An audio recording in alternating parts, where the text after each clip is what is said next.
What's going on, man? It's Wednesday, April 18th, 2018, and you are listening to the first installment of Debonair D's podcast. I haven't quite decided what I'm going to title it.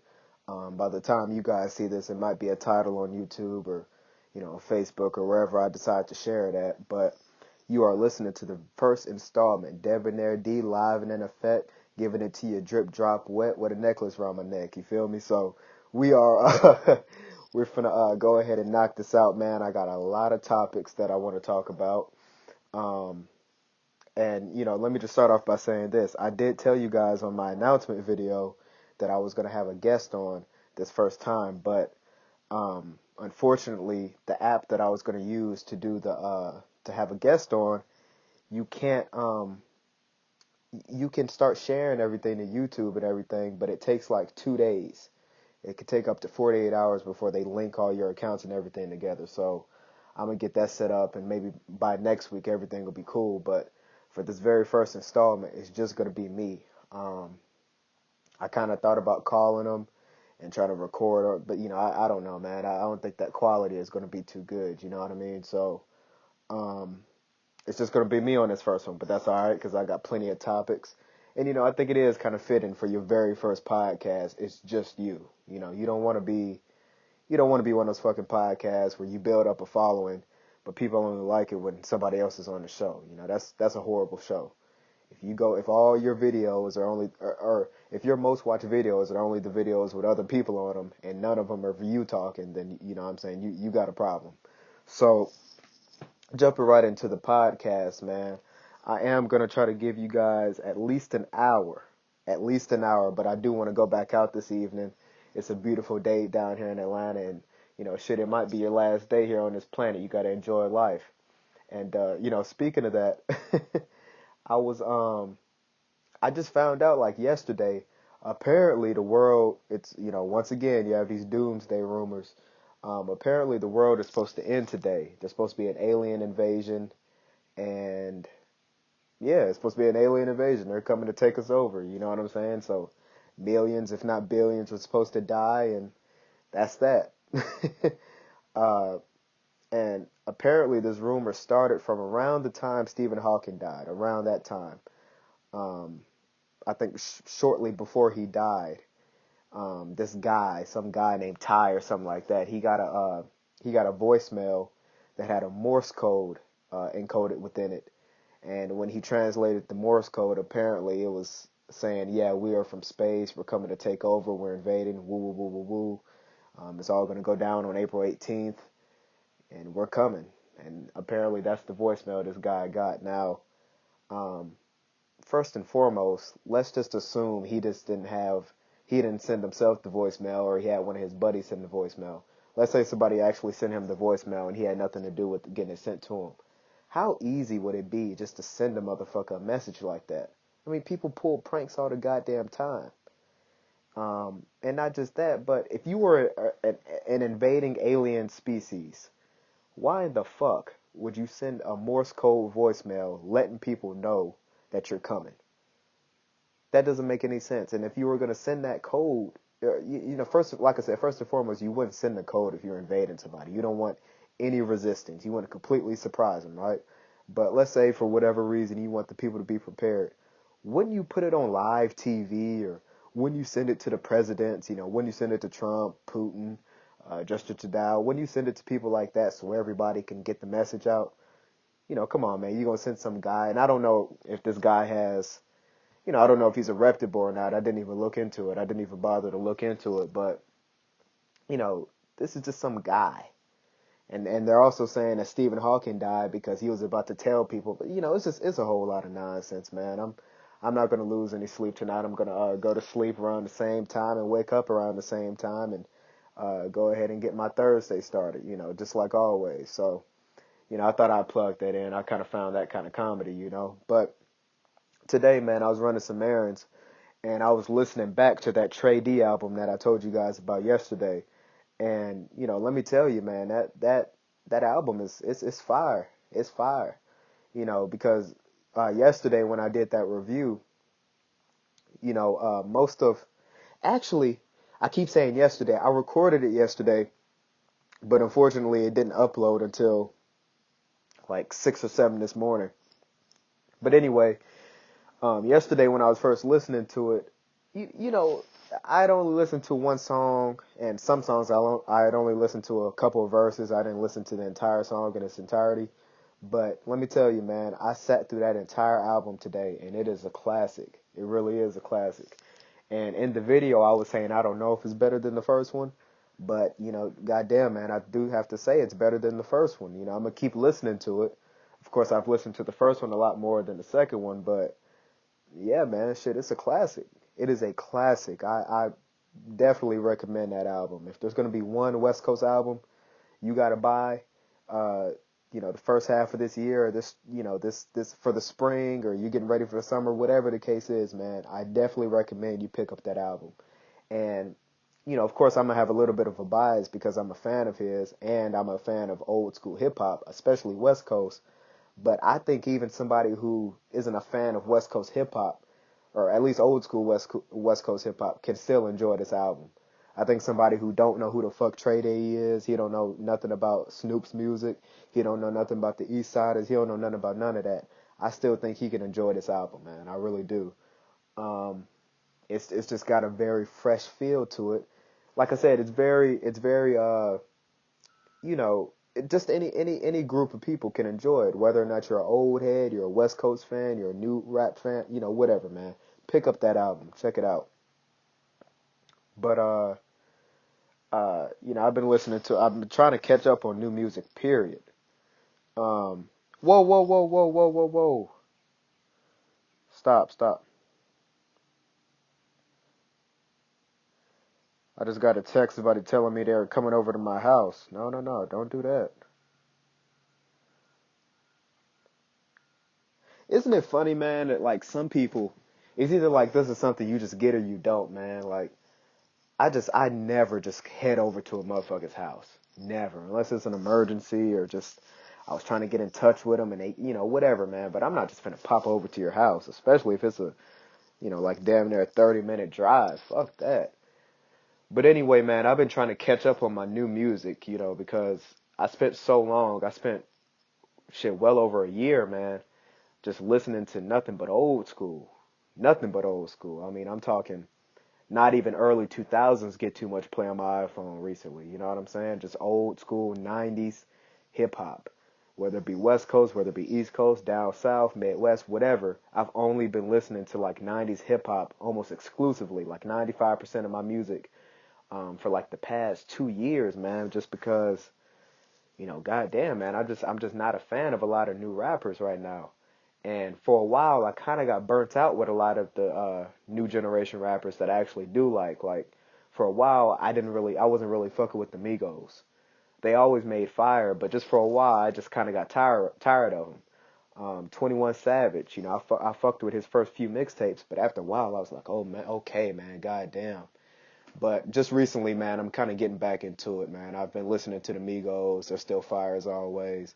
Of course, Gucci, man. I don't know a nigga from Atlanta that don't fuck with Gucci, man. And I've heard all his mixtapes, all of them. Um, of course, Guwap. Uh, I still fuck with Two Chains. I do have to listen to that new Rich the Kid album because I like that song, New Freezer. That song, New Freezer, is pretty good, man. Cause like for a while, I didn't even fuck with Rich the Kid. Not, well, I don't want to say I didn't fuck with him, but I wasn't really checking for him. You know what I mean? He for a long time, like before New Freezer and this new album that I'm gonna get, I hadn't downloaded any of his shit since like I'm talking like since 2014, 2015. Like in 2014, 2015, I used to listen to him, Migos, and Skipper the Flipper hard, but like I said, man, around that time, that's when I graduated high school, and I don't know, man, I just spent less and less time listening to new music, and he was one of those rappers that just kind of got, swept under the rug. Um, but I used to bump his old shit, like I still know all his old shit by heart, Trap, Ghost, um, I mean, shit, he had plenty of songs, so I am gonna listen to that new album and give that a proper review.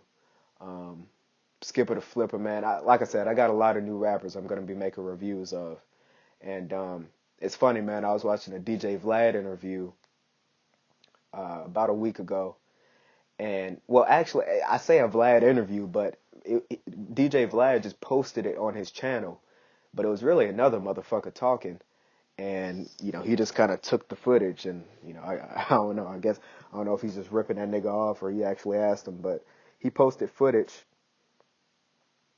Hold up, man. I'm sorry. Hold up. 1 second.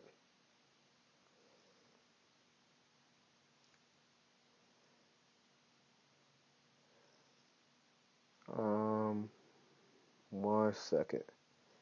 Yeah, but he posted the footage anyway. He was posting the footage of Snoop Dogg talking to this guy, and the guy was bringing up, just basically the current state of hip hop and what do you think? Which is a common question. You had these guys, you have these hip hop legends who've been in the game 10, 15, 20, 25, some of you even 30, 35 years. You got to ask them, what do you think about the new state of hip hop? What hip hop's been doing in like the past 5 years or so. And Snoop Dogg said basically what almost every other OG says. He don't really like where it's going, and he even went as far to say that he thinks hip hop needs like a, like a commissioner. He called it. He thinks a nigga like him, or maybe a Jay-Z, maybe a Nas, who else is well respected, like a Ice Cube, somebody like that who could just come in and just say, nah, we're not gonna fuck with that, or we are gonna support this. Basically, just like a regulator. And, even though I don't agree with that, there are certain things that go on in hip hop today that, we definitely need somebody to come in, a old head to come in and say, nah, man, nah, we not doing that. But at the same time, I kind of have conflicted feelings on it because even though a lot of the shit that I don't necessarily agree with, and even certain shit I just straight up don't condone. I just don't like it at all. Um, I just there's certain things that are going on in quote unquote hip hop today that I realize, man, like what a lot of rap fans need to understand is that we're like the only genre of music that hasn't actually started treating different varieties of rap as its own genre. And what I mean by that is if you listen to like for example, if you go back, you used to have just rock. Just rock. That's what they called it, rock. Then rock, and then you kept normal rock, you kept traditional rock, then you got soft rock, then you got punk rock, then you got hard rock, then you got metal, then you got heavy metal, then you got death metal, you got alternative, you got all these different things. And a heavy metal fan isn't going to look at a rock star, just a normal person who does rock. He's not going to look at them and say, oh, that's not what, or I should say vice versa. Just a normal rock fan who grew up with people like, excuse me, Elvis and the Eagles and people like that. He ain't going to look at people like Metallica and say, oh man, they're fucking up the flavor. You know what I'm saying? They aren't real rock stars. They need to, no, no, no. They're not going to say that because they understand and they appreciate that it's its own genre. So that's what a lot of so-called rap fans need to start doing. You need to understand that even though, yeah, somebody like Lil Uzi Vert isn't a real rapper, he's not. You know what I'm saying? A lot of people look at him and say, man, this ain't real rap. What does rap come to? Well, what you really need to start saying is that, he's a rock star. Make up your own genre. We can create new genres, but trying to compartmentalize them into the same league as somebody like Tupac or Nas or Biggie, of course he's going against the grain. But when you look at it as he's just a guy doing his own thing, just making good music, that's how new genres are formed. And then we can stop trying to compare them to quote unquote real rappers. So, that goes for people like Lil Uzi Vert, Lil Pump, um, even somebody who isn't really put in the weird category, but somebody like Gucci Mane. It's not really fair to compare him to a KRS-One, for example, because they're making well, I don't want to say totally different kinds of music, but they're making different kinds of music. Gucci Mane makes trap music, and KRS-One just rapped. He was an actual MC. He was a rapper, and there were certain points in his career he kind of dived into gangster music, but for the most part, man, I would just call KRS-One a old school, gritty New York rapper, MC, hip hop artist, whatever you want to say. So you can't compare a person like Gucci Mane to KRS-One. You can't try to compare Migos and NWA, for example, because they're making different kinds of music, and that's what people need to understand. Um, but as far as, I mean, there are some things that I just don't agree with at all, and I can't really excuse it, like, people wearing dresses and things like that. But like I said, at the same time, these aren't rappers. I don't view people that act like that as rappers. I don't put them in a category as a quote unquote real rapper. I just say they're doing their own thing, you know what I'm saying? And, you know, although they are kind of although they are progenitors of that culture that thinks it's acceptable to wear dresses and to, do things like that, it's a double-sided coin because, yeah, they are making the youth believe that that's cool, and they are influencing the youth to do that. But at the same time, the youth want people like that to do those different types of things. You know what I'm saying? So a lot of rappers wouldn't do what they do if it didn't sell. Because nowadays you really don't even have to have good music. All you need is a good beat and just be marketable. Just have colored hair, or just have the nice jewelry, have some good lingo, or, maybe be attractive to women and, some men. But just be attractive for just whatever the case is. And that's all you need to, wake up the next day on Instagram and you got 1 million followers. But all these niggas are talking about the same thing, and, a lot of them don't really have individuality, but they have a look, and that's all it really takes. So, it's a double-sided coin. You can blame some of these rappers, but you also have to just blame culture as a whole right now, because a lot of these so-called rappers wouldn't be doing what they're doing if it didn't sell. You feel me? So, I'm not really knocking it, man. I just kind of really don't pay it any mind. But I agree with both sides. I do agree that, of course I'm going to have a little bit of a bias because I am young myself. Like, Lil Pump is around my age. I think he's about a year or two younger than me. No, he's actually about 2 years younger than me.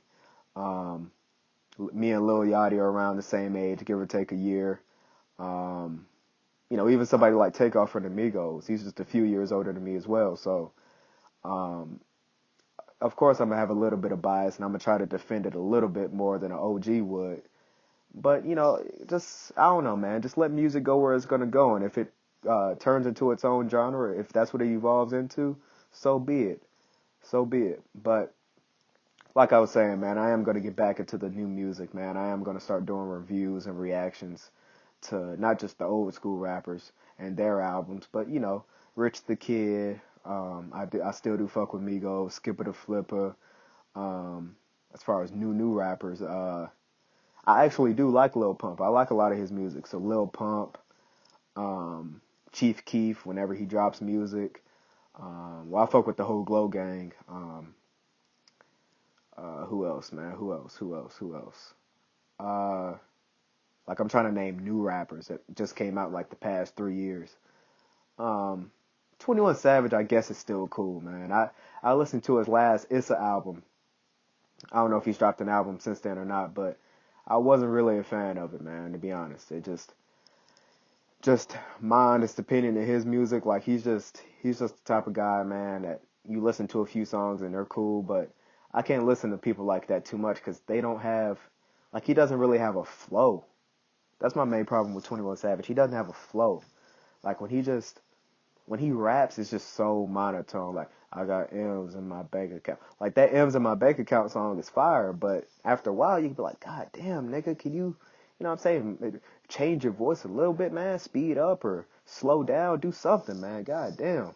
That's kind of like, and, like I said, 21 Savage makes good music, but he reminds me of somebody like, Shawty Low, R.I.P. Shawty Low. I used to fuck with his music, but I couldn't listen to all of his music at one time because he just rapped so slow and he didn't have that much of a individualistic flow to him. So, after a while, sometimes it gets boring, but I will be listening to him as well. I'm listening to all these guys, man. I'm going to give everybody a chance. Some niggas I can't give a chance to, though. Like Lil Yachty, I've given that nigga so many chances, and it's just every time he starts playing in my ear, I don't want to hear it no fucking more, man. He is trash to me. Like him and Quavo got a song called Ice Tray, which is relatively new, and I fuck with that song, man. I love that song. And, it starts off and you got the hook, then Quavo does a verse, then it's Quavo on the hook again, and then Lil Yachty is the last verse, and it's just like, oh my God, man. He damn near fucks up the whole song. His flow is just, even that nigga's voice to a certain extent. It just, I don't know, man. I just don't think he's a good rapper. Shout out to him. He's doing his thing, but I'm not a fan at all. I'm just personally not a fan, but even him, man, even him, because sometimes you guys like watching videos that are negative reviews or saying bad things or roasting a rapper or trashing a rapper or whatever. So I'll listen to his shit as well. So I got a lot of new music videos and content coming for you guys. And when I said Chief Keef, it kind of reminded me a couple minutes ago of, and I'm gonna do a separate video on this as well, but the FBG Duck Rico Reckless beef. Now, here's my take on the situation. Rico Reckless, for the past, he started buzzing in like 2016, right? For the past 2 years, he's, really made a name for himself. That's irrefutable. He really started popping around the time of that Soulja Boy beef. He had the altercation with him, showed up at his apartment complex, and he really gained a lot of notoriety from that, which was a very smart move. I have no problem with that. And around that time, I don't know if it was before or after Soulja Boy beef, but he dropped that diss record to all the Chicago artists, to the Lil Reese's, to the people in 600, to the Chief Keef, to the Herb and Bibby. He dropped a diss to everybody, and a lot of people were saying that he was going to get clapped or beat up, or like I said, at the bare minimum beat up. But a lot of people were saying he was going to get clapped, but I didn't think so, man, because when you listen to the song, it just, it was just a playful song, man. Like he said, he was just calling out our rappers. It's always competition. It's all love, but at the same time, it's competition. All that was cool. I supported all that. But then, as time went on, 2017, this nigga was having problems with them PBG niggas, and they caught him in Atlanta and kind of roughed him up a little bit. Then the nigga had a problem with Lil Mister, and the nigga was going back and forth with King Yella, and just all this goofy shit, man. And, my thing with Rico, man, I don't have a problem with, like I told you before when I was speaking on Nicki Minaj getting her feelings hurt. I have no problem. I actually support a rapper coming out and making music, whether it's, dissing somebody or it's praising somebody. That's what they do, man. They're music artists. I expect them to make music. That's their craft. But what I'm saying is, man, when you get on songs and you start dissing motherfuckers, this nigga Rico Reckless, man, he's not only has he been dissing people who were close to him, or at one point were close to him, but this nigga has been coming out and saying, fuck your dead homies, fuck your dead brother, fuck you. You know what I'm saying? And when you take it that far, and what I'm speaking on now is the FBG Duck Rico Reckless beef, when you take it that far, man, it's predestined for you to meet your goddamn maker. You know what I'm saying? Like I said, when you make certain diss songs, you just kind of dissing people, but it's all friendly, it's all good. It's all good. But when you come out and you say, fuck your dead homie and this and that, and you're just using it to boost your platform as always, because it's no coincidence that Rico Reckless dissed FBG Duck around the time he got that Sony deal, which, shout out to FBG Duck, man. Congratulations. He's definitely been grinding hard for that for a long time, like 5-6 years. So I'm definitely glad to see him get that deal. But there's no coincidence that Rico Reckless dissed him around the time he got that deal, because FBG Duck, he's really popping right now. So it makes sense that he'll go after him when he's really popping to boost his own brand. I can understand that. But when you come out and you start saying, fuck your dead homie, dissing Tuka, then you sit up there and you diss Brick, his dead brother, not only are you severing ties with him, but you're just really putting a bad taste in everybody's mouth, because it's like, man, you have no loyalty. This nigga Rico Reckless ain't really cool with anybody, it seems like, in Chicago.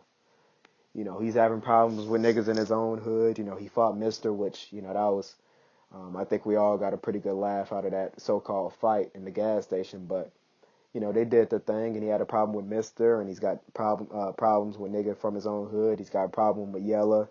Of course, he still has a problem with a lot of the BDs. You know, a lot of them niggas never let that shit go. So what I'm saying is, you just Rico Reckless is one of those guys that unfortunately has a lot of talent. He's marketable, makes good music, has a personality that's magnetic. You know, when you watch his videos, you laugh, you want to watch more videos.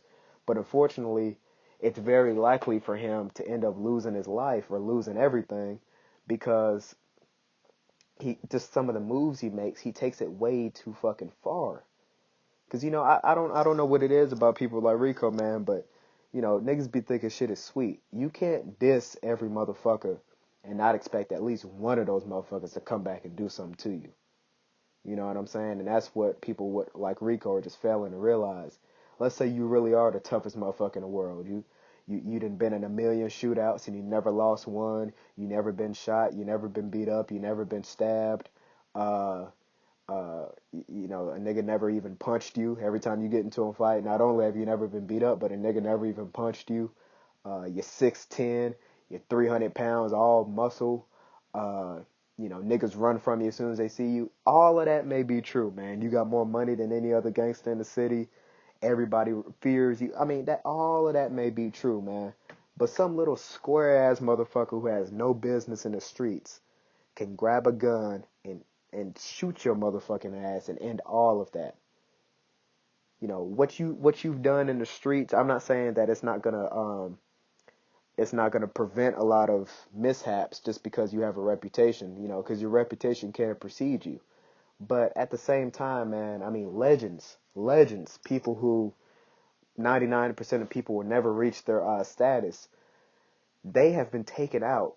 A lot of legends have been taken out over the years, whether they be gangsters or, you know, even like a legendary pimp. Legendary pimps have been knocked for they bitches by just some niggas who you would never know their name. They look like every other nigga in the world. They got a name like every other nigga in the world. You know, they ain't got their own style or, you know, let's go back to the gangsters. You know, this nigga ain't got no other bodies. He's never beat nobody up. He's a snitch. He's a trick. You know, he's a sap. He's a simp. He's all of these negative things in the streets. But guess what, man? It only takes him to pull a trigger one time, whether or not he's high as fuck or he's just trying to prove himself, whatever, to take your ass out, man. That's all it takes is one time. And that's what people like Rico aren't realizing. You can't, you know, whether or not you think you tough or not, man, you're still living in Chicago. To the best of my knowledge, he is living in Chicago. But whether or not he's living there or not, man, people gonna catch you, man. People gonna catch you. You can't be dissing niggas from this set, dissing niggas from that set, dissing niggas from the other set up the street, dissing niggas from other set from the niggas down the street, dissing niggas from New York, dissing niggas from Atlanta. You can't be doing that, man, and not expect somebody to catch you, man. Somebody to catch you just one time and fuck your whole everything up. Or worst case scenario, you lose your life. Or you're making provisions for you to lose your life to the incarceration system. Because even though they might not catch you, they're gonna make provisions for you to do something to them, and now you gotta go to jail, back to prison again. Now you gotta go to prison. You can't see your daughter grow up. You can't spend any time out here in the free world. You can't see how much money you're gonna stack from this rap shit. You can't see how much fame you would have acquired from the rap shit because you've been dissing all these people. And like I said, it's predestined. You're making provisions for you to end up doing something that you're gonna regret, or somebody else doing something to you. And it's just, you know, like I said, man, it really is crazy that a lot of people just don't understand that. Hold up one second, guys. I'm gonna pause this. I'm gonna be right back. Yeah, I'm right back, like I told you. So, yeah, man. Just as far as the Rico Reckless shit, man. I mean, I would really like to see him stop going so hard when he disses people. There's nothing wrong with dissing people, man, but you know, there's a limit to the disses. You know, you even look at somebody like 50 Cent. 50 Cent built a magnificent rap career, um, partly because of dissing people. You know, 50 at one point, man, was diss. He was dissing the entire New York, it seemed like, but he never really crossed that line. He never crossed that line. You know, he never said diss your fuck your dead homies and you know shit like that, man. Once you cross that line, there's really no coming back from it, man. And the sad thing is, man, FBG Duck is a very talented artist. Rico Reckless is a very talented artist, but we'll never get to see music from them. I highly doubt we'll ever get to see music from a collaborative track from either of them because they've just, you've said too much, man. You've said too much. So even if you can kind of kill the beef to the point to where you don't want to kill each other anymore, I mean, shit, man. You really think them niggas gonna be cool enough to do a record again? And you fucking dissed his homie, who was basically like a brother to him, and not just have you dissed a nigga who he loved like a brother, but now you've dissed somebody who actually was a brother to him. You dissed his blood brother, the one he was brought up with. Niggas can't turn their backs on that, man. They can't. I don't see anybody in Tukaville or FBG or whatever you want to say, man. I don't see any of them STL niggas ever making a song with Rico ever again. Even if they kind of squash the beef to, like I said, where it's not gunplay involved, I don't ever see Rico making a song with Duck or Billy or Lil J when he gets out, or basically any of them niggas, Cash Out, any of them, because you've said too much, man. You've said too much. Now a Rico Reckless little Mister track, possibly. Them niggas from the same hood, all they did was fight. They never, whatever. They can turn their backs on that. But anything involved with STL, nah, I don't ever see that happening. So, blessings to Duck and all his people, man, and blessings to Rico and his people. But, I want people like Rico, man, just to be safe. Because, I mean, goddamn, man, like I said, you think shit is swisher sweet out here, and you think a nigga can't see you about that shit you saying. That shit is crazy. It really is. So, I mean, it is what it is, man. It is what it is. But I want to talk about this UFC shit, man. Y'all been keeping up with this UFC shit. Now, this motherfucker Conor, I was just going back watching his some of his fights, man. His Eddie Alvarez fight, both of his Nate Diaz fights, his fight against Ivan, I can't pronounce his last name. I can't even remember it, but Ivan, his fight against Chad Mendes. I just been watching this man's fights. His fight against the Wolf. I've been watching his fights, man, and a lot of people were doubting if he could beat Khabib or not. And let me just say this: I do think he'll probably be the toughest fight of his career. But I mean, shit, man, I think he can do it. I think he can do it. I think the only thing that can really hinder Conor from winning that fight against Khabib, if they ever do fight, which I definitely think they do. I don't see how they wouldn't fight. I mean, shit happens. Kind of like Tony Ferguson and Khabib. They planned that shit like 5 or 6 times and it never happened. But, the only thing that I think can actually keep Conor from winning against Khabib is Conor's wind. His cardio is horrible. I mean, it's atrocious. I mean, he has the cardio of a motherfucker who like an amateur. I mean, there's amateurs that have better cardio than him. And he's going out there fighting on the premier level. He's a pro. He's the face of the fight game still. And he just can't get his cardio together. He couldn't even make it 6 rounds in boxing without being exhausted. I mean, just exhausted. So, I don't, that's one thing for Khabib to look out for if they do ever fight. Just he can say, man, regardless if he outstrikes me, regardless if I can take him down or not, regardless if he's kicking the hell out of me, whatever. As long as I can just keep him striking for at least 3 rounds, my chances of winning just skyrocket. Because after about 3 rounds, man, Conor's through. And it's a noticeable change in just the power, the speed, the precision. I mean, because he's exhausted. That makes sense. I mean, when you're exhausted, you just don't have the energy to do what you want to do. And your reaction time slows down. Not only is your offense going to be weaker, but your reaction time slows down, man, because you just physically can't move your body as fast as you want it to because you're so goddamn tired. And, that's how Conor lost the first Nate Diaz fight. He was whooping Nate Diaz's ass. He was whooping his ass for a few rounds, man, but Nate Diaz was just taking him, and Conor was exhausted. And that's how he ended up getting choked out. That wasn't something that Conor couldn't get out of if he was fresh in the first round. No, hell no. But being exhausted like he was, he got choked out.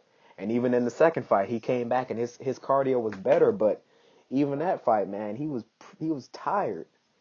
He was exhausted, man. I'm not saying that you shouldn't be tired at the end of a professional MMA fight. Of course you will, of course. But I mean, he's just exhausted. You could just tell a lot of times, man, if he can't knock a person out in the first 2 or 3 rounds, man, it's just like he's just out there just trying to survive. All that specialty he has, all of the precision and everything, it just kind of goes out the window, and he just starts brawling. So um, I think if Khabib can handle his punches, handle his kicks, and he can't take Conor down, or excuse me, and he can take Conor down, and he could just survive for 2, 3 rounds, I think he can win that fight. But that's a big if. That's a big if, because Conor hits hard as hell. He hits hard and he's precise. And when you watch Khabib, one of the only things you could say, the only thing you can really kind of nitpick on Khabib is that he just does not have, his chin is just wide open. Wide open. And when your chin is wide open like that, man, it's just really easy. It has nothing to do with how tough you are or anything like that. When a motherfucker hits you square across your chin and it's just wide open, it's just, it's very hard to not get knocked out. And Conor hits hard. He hits hard and he hits precise. When Khabib's chin is out like that, he's going to graze that fist across that chin. And it's, like I said, it's very likely that he'll knock him out. That old 1-2, man. Conor, his 1-2 is just, it's impeccable. It's pretty much perfect. And if he hits him with that cross, man, I think he can knock out Khabib. I think he can knock out Khabib. But this is one of those fights when it happens, and hopefully it does happen. But this is one of those fights where it's like you pretty much know it's not going to go to decision. It's either going to end with Conor being tapped out by Khabib's ground game, or Conor knocking out Khabib standing up. I don't see any other outcome. I don't see them honestly just standing up with each other and going down on the ground and standing back up and going back down again and all of that kind of shit. I don't see them doing that for an entire 25 minutes in that octagon. I really don't.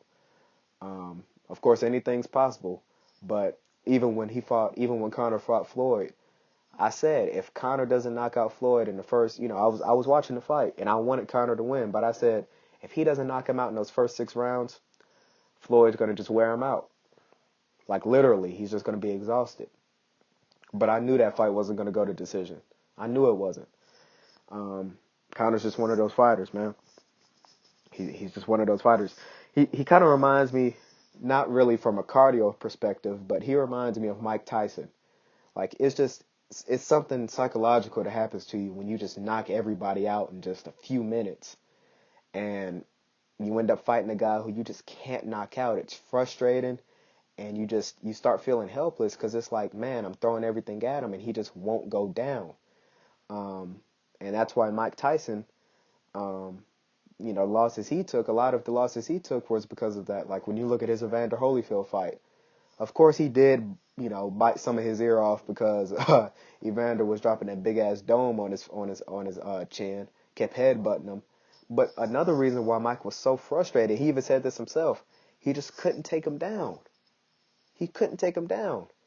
He wasn't really rocking Mike with those punches. He wasn't really whooping Mike's ass. He was giving it to Mike, but it wasn't that Mike couldn't take that, man. It was that he was giving everything he had, and he still couldn't take him down. Kind of like Canelo versus Triple G. There's a clip out on, and he hit Triple G really hard a few times, but there was this one punch that Canelo hit Triple G with up against when he was up on the ropes. Like Triple G had backed him up on the ropes, and Canelo dipped down and just did a haymaker with everything he had, right on Triple G's chin, man. Everything he had. I mean, full body haymaker. And Triple G just kind of moved his head with the punch, and he kept walking to him. And you could just kind of see a look on Triple G's face, or on Canelo's face, like, man, what am I gonna do with this motherfucker? You know what I'm saying? It's really nothing more frustrating as a fighter just to hit somebody with everything you got, and they're not bleeding, they didn't stagger, they're just still walking to you like nothing happened. you just start feeling real helpless. So I'm saying all that to say, man, I don't know if we'll ever get the Khabib Conor fight, but my money's on Conor, man. I'm a Conor fan. Khabib is an animal. Khabib is one of the best UFC fighters ever. He's one of the best mixed martial artists I've ever seen, but he does have some weaknesses. But like I said, so does Conor. So does Conor. So, I don't know. It's hard to tell at this point. It's hard to tell. Um, but I think it's one of those fights where we just have to see it to believe it.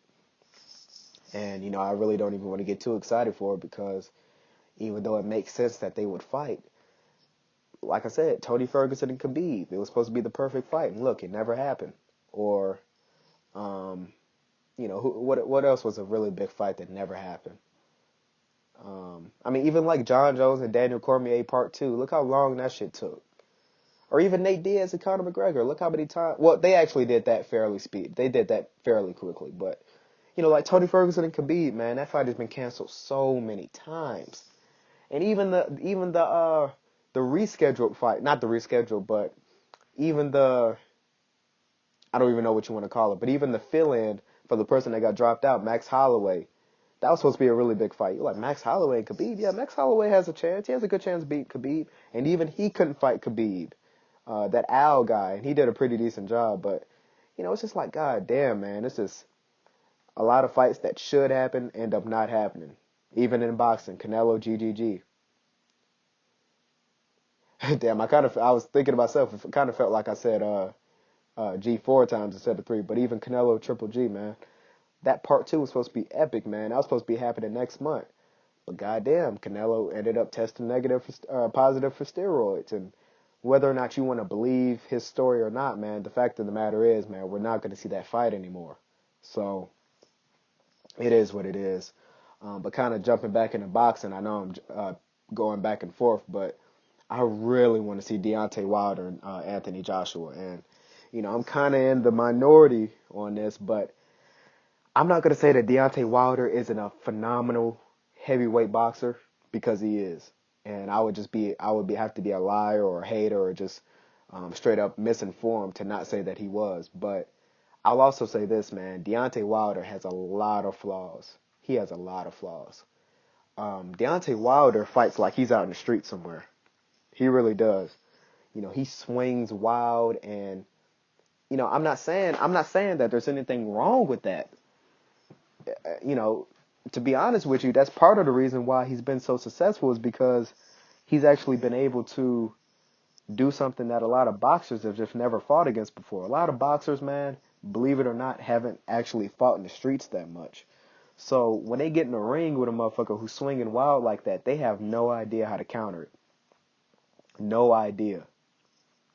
And, Deontay Wilder gets in there, man. Like I said, he basically just fights like he's on the streets, except he's got wraps and gloves on, and he goes right around their guards with that shit. He's slapping them with his wrist and, his forearm and shit, which technically are illegal, but he swings so wild like that all the time, it's hard to take points off.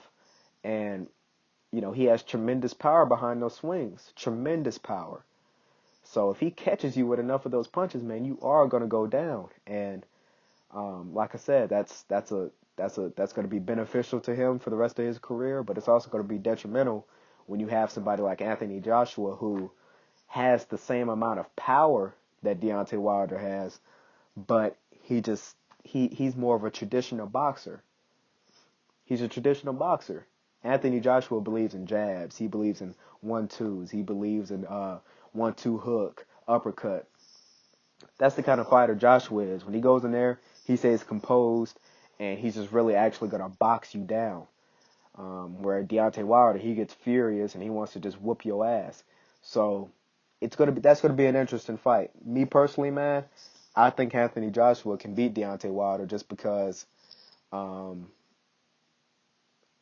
he's just, like I said, Deontay Wilder, when he does those wild swings, man, he leaves himself open.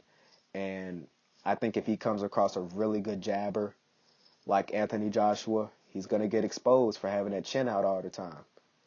Because when he punches, man, he is wide open because he just swings his arms like a wild monkey, man. He's just out there, and like I said, it usually works, man. But if I think of a motherfucker like Anthony Joshua, can go in there and get that 1-2 real quick on that chin and go for the slip, with the power that Anthony Joshua has, I think he can do it. I think he can do it, but I don't know if we'll ever see that fight. I mean, we should. We should, and a lot of people say Anthony Joshua is scared of Deontay Wilder. Man, shit, I don't know. I don't know. I'm sure he has a lot of respect for him. I don't know if he's scared, but I know he has to respect that power. You don't have a choice but to respect that power. But the same thing goes for Deontay Wilder. He's got to respect that power Anthony's got now. Now, whether or not you think that nigga can scrap like you or not, I mean, that's irrelevant. But you got to respect that power. Both of them have to have respect for each other. And like I said, that's a flaw that Deontay Wilder has, man, because he gets so angry and he just goes out there and disrespects his opponents. And I don't know, man. Me personally, I don't think that's going to work on Joshua. I don't.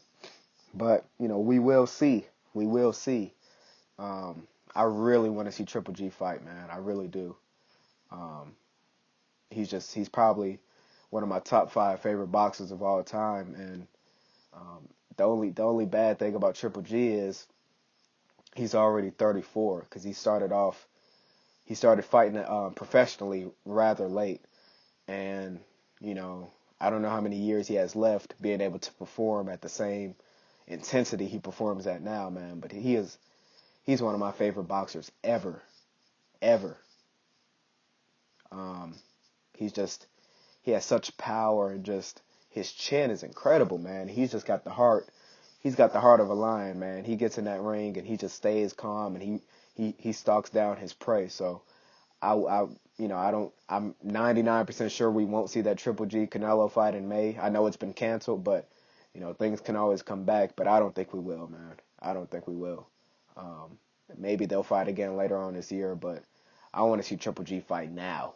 You know what I'm saying? I want him to fight now while we know he's still in his prime. I don't want a fight to happen a year or two from now, and you can always say, well, shit, he slowed down. He's 36 now. He slowed down. Nah, I want to see him fight right now in his prime, 34 years old. The same old Triple G we all know. That's what I want to see. And like I said, man, it just seems like a lot of the fight business now, of course I'm young, but it just seems like now, man, all the fights, some of the biggest fights just end up getting fucked up, man. It really does. You got, Canelo, Triple G, John Jones is out there fucking up. Conor McGregor's out there fucking up. The Khabib Tony Ferguson fight was supposed to happen. It didn't happen. Brock Lesnar's been supposed to come back to the UFC for like 2 years now, and goddamn, we all want to see Brock Lesnar fight, man. It just seems like a lot of fights end up getting fucked up, but that's the name of the game. That's just what happens, man. That's what happens. But man, I was watching this fucking video, man. I was watching this video of this young black man. Probably I didn't look too much into it, man. I just kind of quickly saw the video. I only saw it one time. I didn't even get to replay it, but this young black man, he picked this white boy up. Now, the nigga in the video, this is a big nigga. You know what I'm saying? He's not no scrawny dude. He looks like he could sit up there and do what he did. And he picks up this young white boy, scrawny, probably looks like he weighs 120, look like he weighs maybe $130, dripping wet with boots on. He fucking picked this boy up and he slammed him. When you were a younger man, you used to say, man, I'm trying to dig a hole to China. Well, man, it looked like he was trying to slam this motherfucker over to Beijing. I mean, he slammed the shit out of him. And people who, they were basically trying to say that the reason he slammed this boy like that is because he called him the N-word. He called him a nigger. And, like I said, man, conflicting thoughts, because on one hand, hold up, I'm going to actually try to pull it up on YouTube. Of course, you guys can't see it, but I don't know how I'm going to find it. Black man slams white boy. And I don't know where it was. I don't know how old the participants of the video are. I don't know any of that, but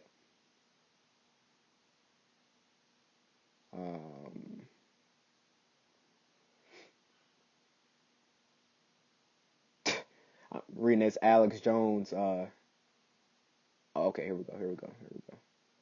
Now I was reading that Alex Jones title, man. It's talking about Roger Stone. Barbara Bush says she's on her way to hell. Oh no, this ain't it. I'm looking at this video with the granny who was body slammed by a teen. You remember that one at the pool? No, I'm not talking about that. Yeah, man, I don't.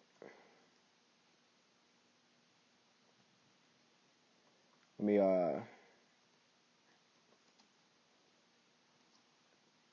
me see if I can search this and I can actually find it. Yeah, man, I can't find this shit, but like I said, man, he slammed the hell out of that boy. And when the boy was trying to sit up there and get up, he punched him again, punched him back down to the ground. Now, if he did call him the N-word, let me just say this, man, to all white viewers, all white listeners. A lot of y'all, well, let me say this. Majority of white people just don't say that word. They don't. But of course you have a lot of white people who try to say, they don't say nigger, but they say nigga. Now, let me just say this. I know people that say that a lot of times don't mean any harm. But understand this, man. Understand this. Black people, majority of black people, of course you have some people who allow it. There's some niggas out there who got white bitches and they allow their white bitch to call them nigga. You know, it's one thing for your white homeboy, but some of you niggas out there got white bitches and you let her call her nigga. Or she'll say nigga stop or nigga, that's crazy. But majority of black people do not like when white people use that word. So like, why? Because a lot of them will kind of like try to debate you. It's just a word, or they so and so lets me say it, and woo, I don't mean it like that. I just mean no. Y'all say it. It doesn't matter if we say it. It doesn't matter who allows you to say it, man. I don't know why it's so hard for some non-black people to understand that we don't want you saying it. End of discussion. That's just like let's say I was with a group of gay people, right? Now, it's not really in my vocabulary, but I do use the word faggot sometimes. I do. And when I do use the word faggot, when I rarely use it, but when I do use it, it has nothing to do with gay people. I'm just saying the word faggot. It just describes just a faggot. We all know what I mean by that. But if I'm around a group of gay people, I'm not going to be sitting there saying faggot with them. And, it's like a respect thing.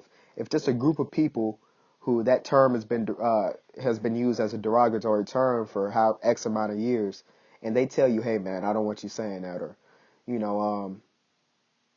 just whatever the case is. I can give a lot of examples. Don't try to use the word and don't debate with me. You know what I'm saying? If anybody has any goddamn say over who can say the N-word or not, it's black people, and black people don't want white people saying it. So even for you white people who don't mean it in a derogatory way, just be careful with that, man. Just stop saying that shit. Black people, we don't like you guys saying that shit, but you still trying to say it.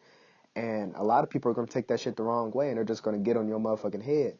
And for all the racist white people who just actually go around calling people niggers, let me just say this, man. If you shouldn't say it, period, without expecting violence, but some of y'all, I think some of you white, some of you, and all races are like this, but I think some of you racist white people, man, y'all really think that you are just completely superior to all black people. You really think that. I don't know what year you think you're living in and what you look like. I don't know if you see something different when you look in the mirror than what we see when we look at you, but some of you white people be talking to black people that got 100 pounds on you. You know what I'm saying? You're sitting up there wearing Sperry's and cargo shorts and a t-shirt, and this motherfucker got a bandana. He got his flag hanging out his back pocket. He's sagging, he's swole, he's got prison tats and a gold grill in his mouth. And you think this nigga is just finna let that shit slide? You know what I'm saying? You 5'4", $120, dripping wet with Timberland boots on. You know what I'm saying? And this motherfucker, 230 pounds, 6'2", swole as a motherfucker, pure muscle, and you think you just gonna call him a nigger and everything is cool, man. I don't know what some of y'all be thinking. I think some of y'all really think that you're just a superior race and he just wouldn't dare touch you, man. But let me tell you, you out here calling people niggers, man, people are gonna whoop your ass. And not just niggas, but there's a lot of white people out there now who will whoop your ass for saying that kind of shit. So, for all you white people, man, who say that kind of shit, be careful.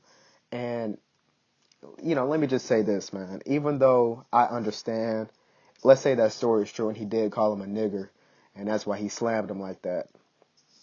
I understand you get enraged when somebody says something like that to you. I understand that you may even not just whoop his ass, but in some cases, man, you might want to kill that motherfucker. But you have to understand, man, that at the end of the day, and this is something that I've came to the realization of as I've gotten older. You have to understand, man, that at the end of the day, it is just a word. It is. When, you like for example, this video right here, man, we got video of this motherfucker getting slammed damn near to Beijing and then getting punched upside the head right back down.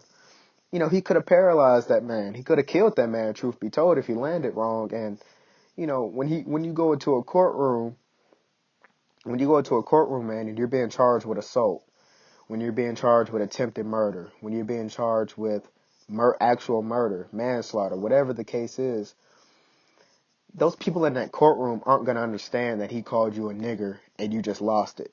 That ain't going to cut it, especially if you're grown, especially. That's not going to cut it.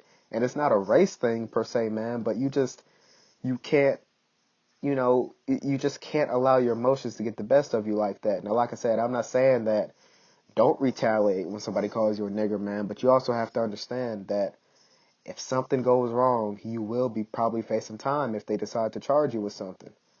And that excuse that he called you a nigger and you snapped is not going to work, man.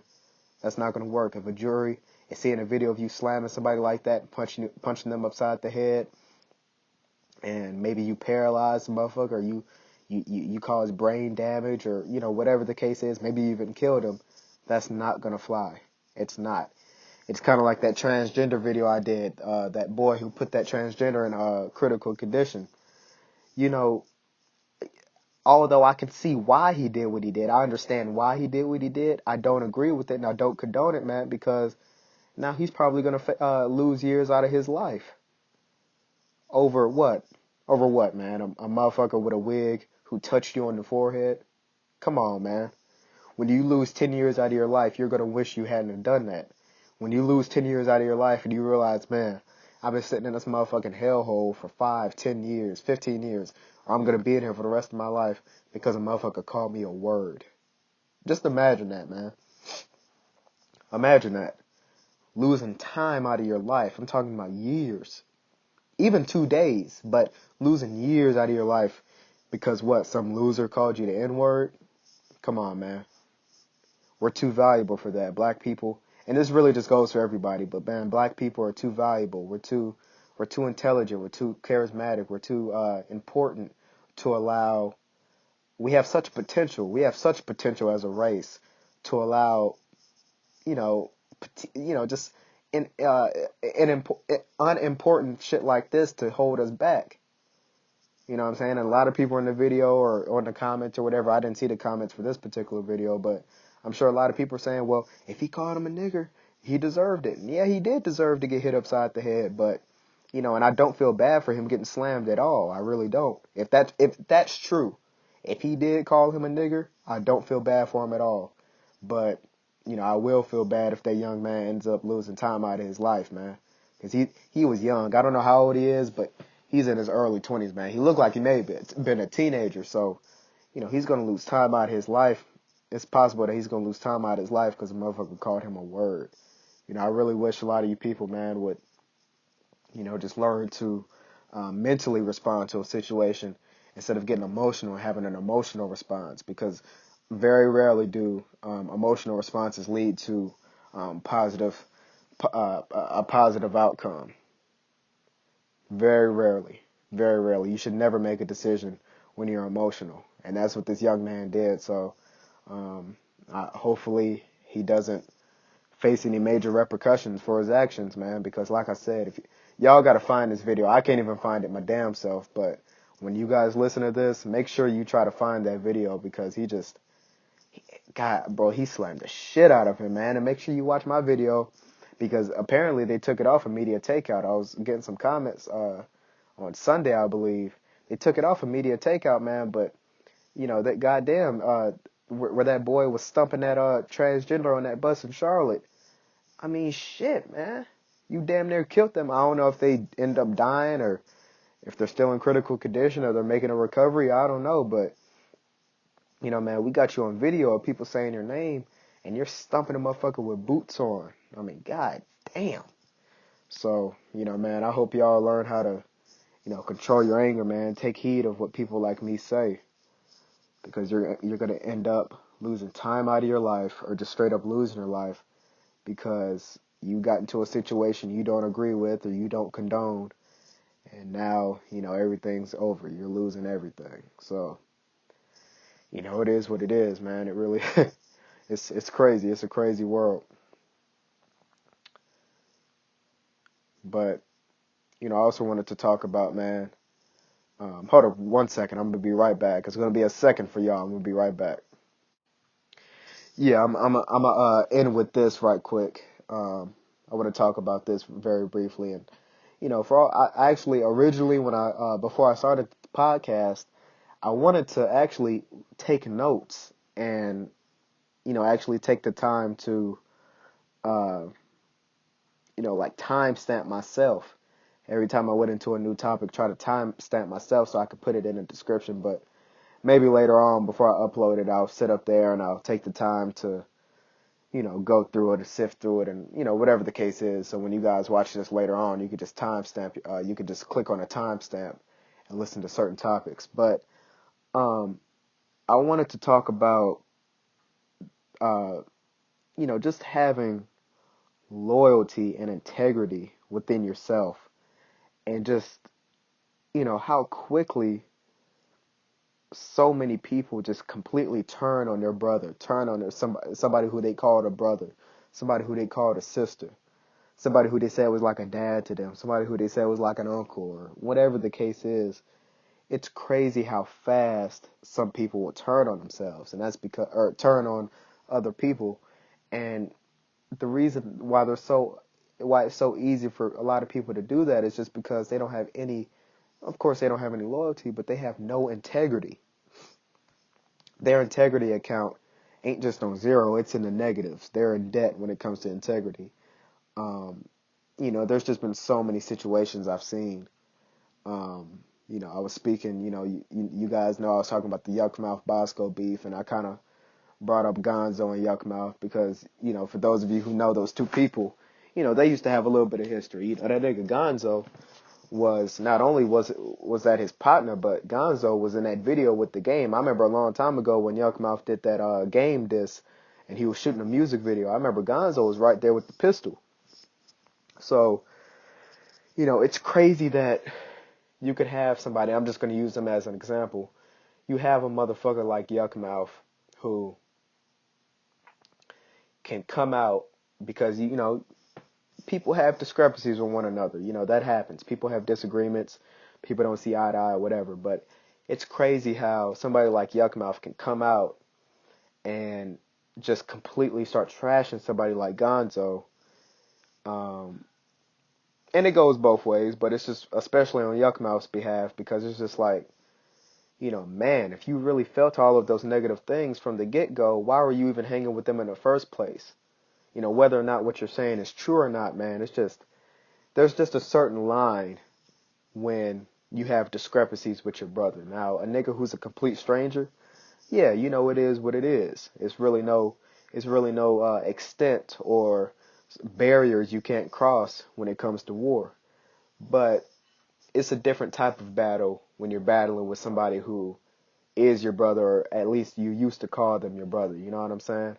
And, you know, one thing about it, man, even before you have disagreements, a lot of disagreements could be resolved just with a simple phone call.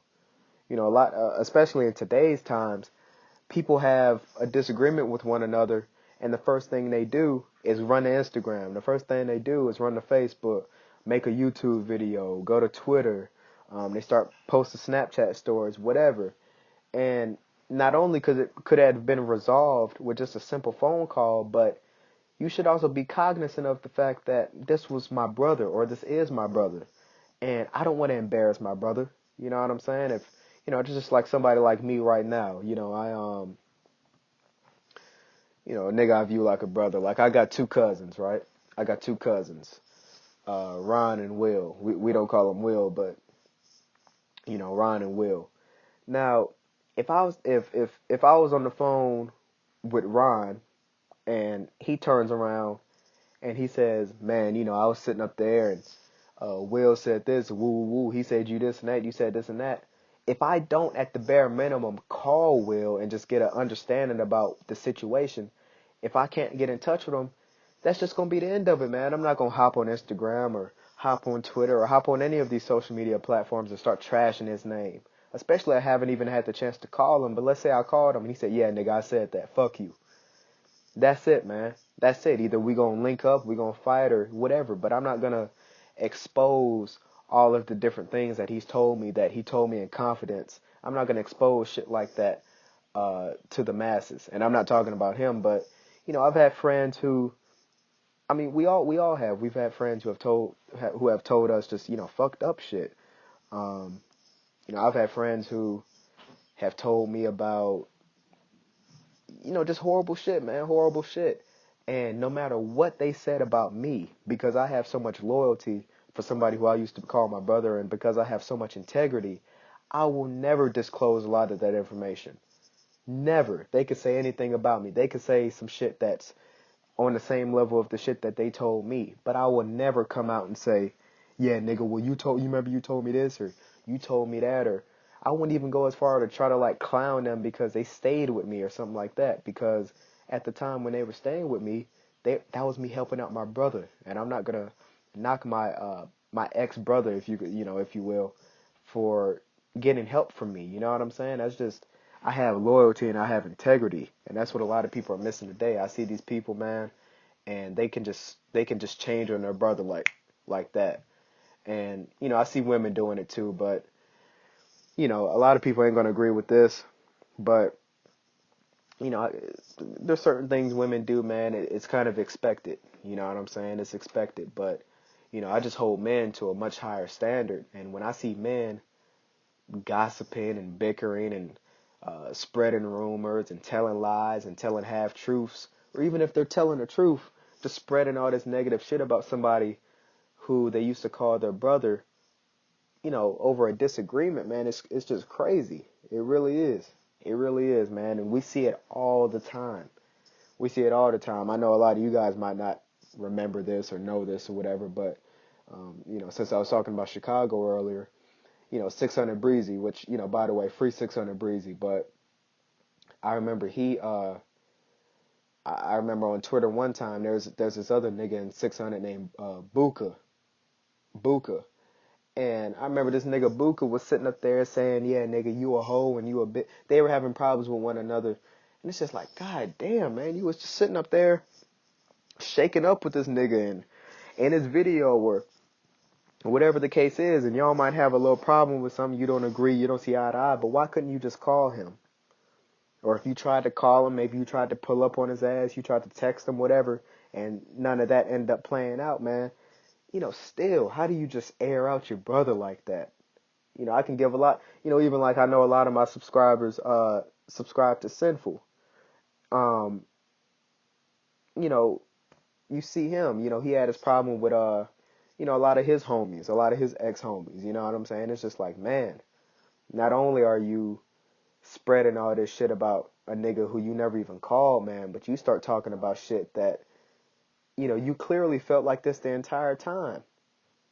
You clearly felt like this the entire time. It's just so many examples I could give. Or, the one that really kills me is when niggas have problems with each other, and then he say, "Yeah, nigga, you a snitch. You been snitching.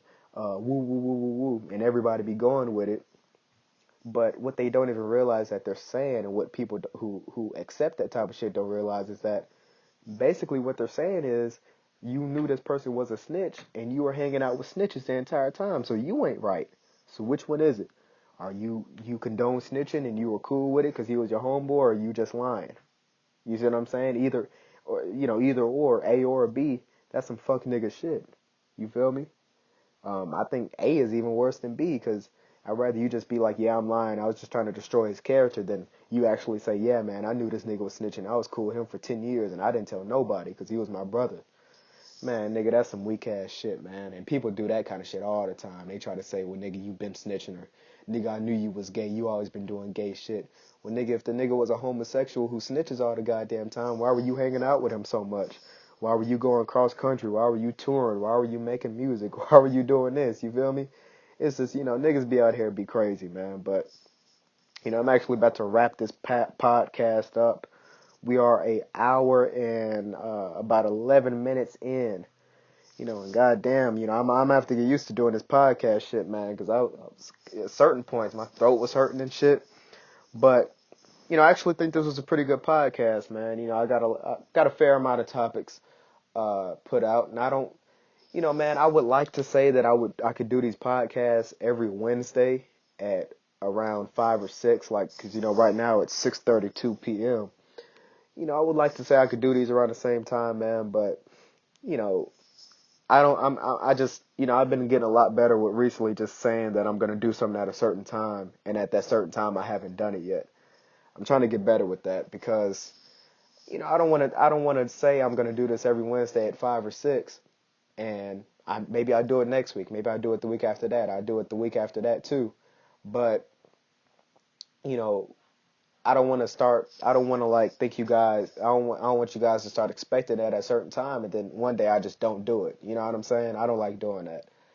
And also, man, my schedule is going to be changing a lot because I got about a month and a half before I go back to school, and I'm gonna be doing a lot of traveling. I'm about to go up to New York. I'm gonna run up to Toronto. I'm gonna go to DC. I'm probably gonna head down to Charleston as well. I got a lot of traveling I'm gonna be doing in the next few weeks, so I probably literally just will not have the time. So I don't want to say I'm gonna do something and I end up not doing it. You feel me? But and then also, when summer comes, like I said, I am gonna be taking summer classes, and even though the summer classes are only 6 weeks, man, 6 weeks is a month and a half. So that's gonna be 6 weeks of me having a schedule that's not like the rest of my schedule. Um, certain days I'm gonna have time, and another day I might not have time, and another day I might think I have time, but I end up having to study, and just whatever, man. So we're just gonna play this by ear. I got to come up with a goddamn name for this podcast. I have a few different titles in my head that I think I want to fuck with, but man, I don't know. I mean, first and foremost, man, I want it to be something different. I don't want you to Google it or YouTube, whatever, and it's like 50 other channels that have similar names or just the exact same name. I don't want to do that. Like, for example, Joe Rogan, probably one of the biggest podcasts in the world right now. When you search Joe Rogan Experience, you find a Joe Rogan Experience. You find his podcast. Or when you search, even somebody like I'm going to give him a little bit of a shout out, a subscriber I've been subscribed to for about 6 years now, a nigga like Smokey Dog. Now, when you subscribe to Smokey Dog, you see his podcast, and it's just called Smokey Dog Show. That's the name of his podcast, The Smokey Dog Show. You're not going to find anybody else with that. And even though I don't see anybody out there with the name Debonair D, shit, man. I mean, I don't know. Like I said, man, if for all of you who made it this far in the podcast, let me know, man. Let me know if there's a title you think I should start using, and I'll definitely consider it, man. And I'll give you a shout out, whatever the case is. And I'm gonna have to start asking around. I want to get some thumbnails made for like my regular videos. So, of course, this is gonna be a segment of videos that I'm always gonna do. And I do play a lot of Hitman. I upload a lot of Hitman. I want somebody to make a thumbnail for all my Hitman videos. Um, just just different thumbnails for a lot of different series and different videos that I'm gonna make. I am gonna need some thumbnails. But for all you guys who made it this far into the podcast, man, over an hour in, let me know. Let me know if there's any sort of title for this podcast that you think I should use, man. I kind of had one called, and I was gonna call it, word around the campfire. Just kind of me sitting up here talking, man. That's kind of like an inside joke with myself. So I don't know if I should, title it that. Motherfuckers be like, man, word around the campfire. Well, what the fuck this nigga talk about? But I'll figure it out, man. I'll figure it out. Maybe I'll call it, shit. I don't know, man. I got a few different titles, but let me know down in the comments what you think I should title this podcast. So this first one on YouTube, I'm just gonna upload it, and it's probably just gonna be me saying, you know, Debonair D's first podcast. It's probably gonna be something titled like that until I can come up with a title. Then I'll rename it, and then from there on out, I'll have my title. So, anyway, man, I'm just rambling. I appreciate you guys watching. I'm gonna go out here. I'm gonna enjoy some of this good weather. Enjoy my last day on Earth, like a lot of people think. A lot of people think the aliens are about to invade, so I'm about to enjoy my last day here on Earth, and I hope you guys have you enjoy the rest of your day. Whenever you're listening to this, I hope you have a blessed day. And, don't forget to like the video. Don't forget to subscribe. Don't forget to comment. If there's one thing in the podcast, I know usually when people have a whole podcast uploaded, they don't necessarily want people to comment on just one part of the podcast. But shit, man, if when I was talking about boxing or UFC or music, whatever, hey man, leave a comment. I try my best to reply to almost all comments, even the trolls or the meaningless comments. I always try to reply to comments. So I really like when you guys comment. So leave a comment. Like I said, leave a like, leave a dislike if you don't like it, and don't forget to subscribe if you like my videos. Check the other ones out. Let me go ahead and plug my social media. On Instagram, you can follow me. And I am going to put this stuff in the description box. But you could follow me on Instagram at #1 Debonair, Debonair, Debonair D, letter D. So 1 Debonair, letter D.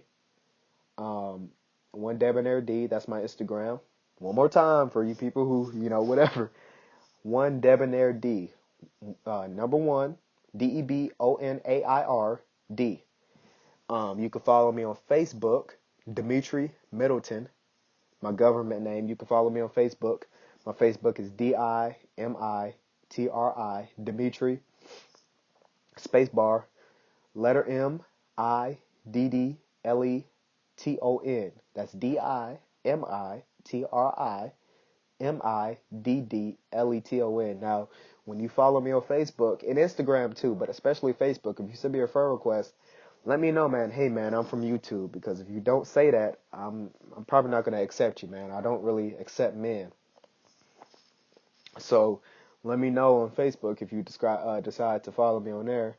And yeah, man, that's really all I'm gonna plug in. I got a Snapchat, but it's really no point in me telling you my Snapchat, because goddamn, I'm not really trying to see you guys' faces on my Snapchat. You feel me? So, like I said, one more time, my Instagram is 1 Debonair D, and my Facebook is Dimitri spacebar Middleton. And when you search that name, you'll see in spacebar Debonair, for like on the nickname section. So you'll definitely know it's me. So I appreciate you guys watching. First installment of the podcast. I'm excited to get this out to you guys. Let me know what you think. Got something for you, to listen while you're driving, while you're working out, whatever the case is, man. This is it right here. So the first installment. Appreciate you guys watching. Hope y'all have a good day. Peace.